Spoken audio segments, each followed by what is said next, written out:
says, make me one of your servants.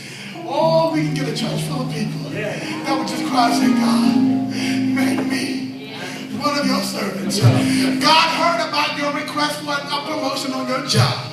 He heard about you wanting to live in a bigger house. He heard about you wanting to move to Lake Carolina. But what God is looking for is somebody who will say, God, make me one of your servants.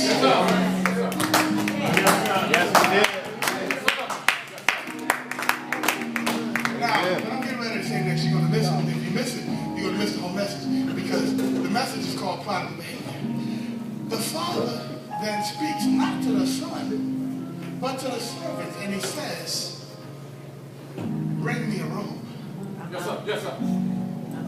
Bring me a robe. And bring me a ring so I can put it on his finger. And bring me shoes to put on his feet. I'm going to break that down. See, the robe.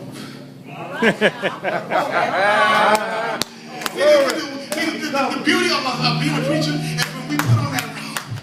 It's like we putting on an identity that is not us. See, I might have this on right now, but the truth is, I got to take this off after a while. I can't walk like this every day of the week, because the truth of the matter is, this is not me. I'm just allowing God to do what he does through me. And the thing about the robe means right standing. So how you want to put a robe on somebody who's broken fellowship with you? Is that you're talking to somebody who has prodigal behavior. In other words, I realize that because you're coming to me humble, that's all it takes. I know you don't smell the best, and I know that you've been out there Skid Row and all those other places, and you did a lot of things that I wouldn't do it. You did it with people that I wouldn't hang with. But because you said, make me one of your servants, that was all it took.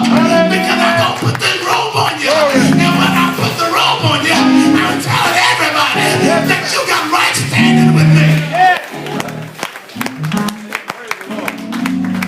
That wasn't all he got. The robe is on. Now the Father said, give me your hand. And when the Son gave the Father his hand, and the Father slid a ring on the hand.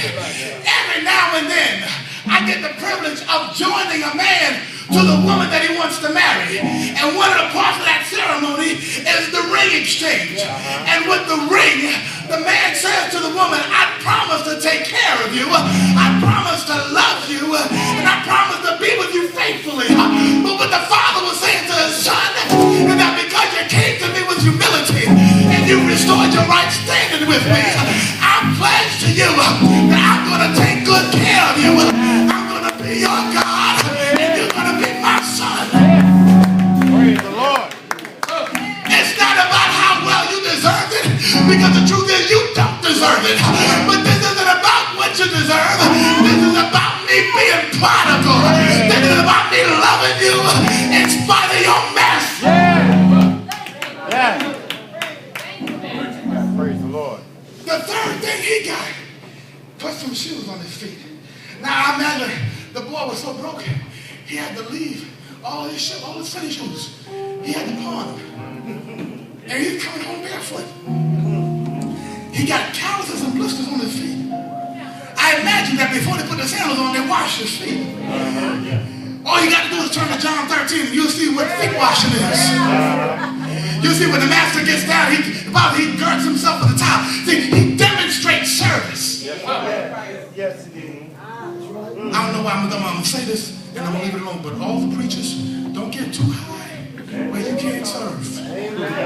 Don't you get too high. Don't you get too high till you think you can't serve. All right, that's right now. I can imagine they wash his feet and they put the sandals on his feet. Well, what does the sandals represent? It represents guidance. Thy word is a lamp unto my feet and a light unto my path. See, you've been living without guidance all these years. But if you let me put these sandals on, in other words, I'm going to make you walk straight. You've been on Broadway for far too long. You realize that doesn't work. But you need these sandals to walk the narrow and the straight way. Because the truth of the matter is, not many people going people want to be instructed. Not many people want to be taught. But if you humble yourself to receive God's guidance, God can maybe put some shoes on your feet. My Lord, my Lord. Then the Bible says we walk by faith.